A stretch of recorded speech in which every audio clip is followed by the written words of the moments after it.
Hello, dear one. My prayer for you this week is, may you weave new patterns. What does it take to remake a world, a life? It's tempting to just want to throw away the old, to start over from scratch. But we can't throw away ourselves. And to want to throw away the lives we worked hard to create, even if they no longer fit, is a symptom of our throwaway, high turnover culture. It is a symptom of our valuing of the new over the worn, the ideal over the real.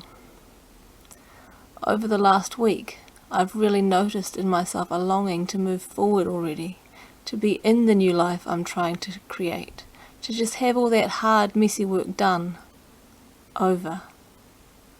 I want to just wipe away the old and dysfunctional and have the new already set up and sitting in place. I've been really feeling the efforting I've been doing to make changes happen, and I'm tired. Life doesn't do fresh slates mid-journey. Each time I open my computer, I'm met with a photo of my 2-year-old self. She reminds me that I don't really want to throw it all out the window and start over. I like her and her energy too much. Instead, she's a reminder of who I am, who I always have been. She's there as an invitation back to the grounded core of me, the one who already is there where I'm trying to get to, and the one who is also here where I am. Sometimes she gets a little lost underneath all the tiredness and efforting, but she's patient.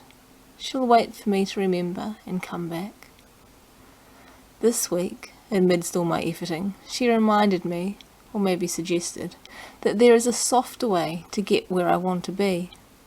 She reminded me that I can do it gently, that it isn't a matter of all or nothing. She reminded me that this life remake is a gradual shift, a transition, and that in the middle of it there is going to be some of both there and here.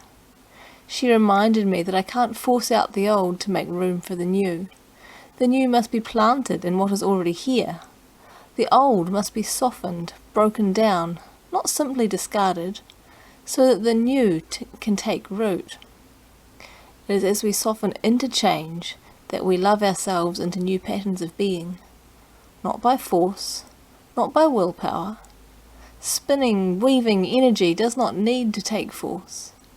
It's by loving on what is already here, the raw material, the potentialities, that they can soften and transmute into new forms. Criticizing our lives for not being how we want them only creates resistance to what is present. It creates distrust and dysfunction. It is through softening ourselves, softening our resistance, that we open new paths for transformation. New structures come, new paths and shapes form out of the old, through the old. What we have becomes material to be spun into new threads, woven into new patterns, used in new forms. What we have always known becomes material to form what we have always longed for. It isn't just a clear-cut matter of releasing and removing the old. It is about allowing the old, the no longer, to become transformed, transfigured into the new. The old is the compost in which the new seeds take life. So, may you weave new patterns.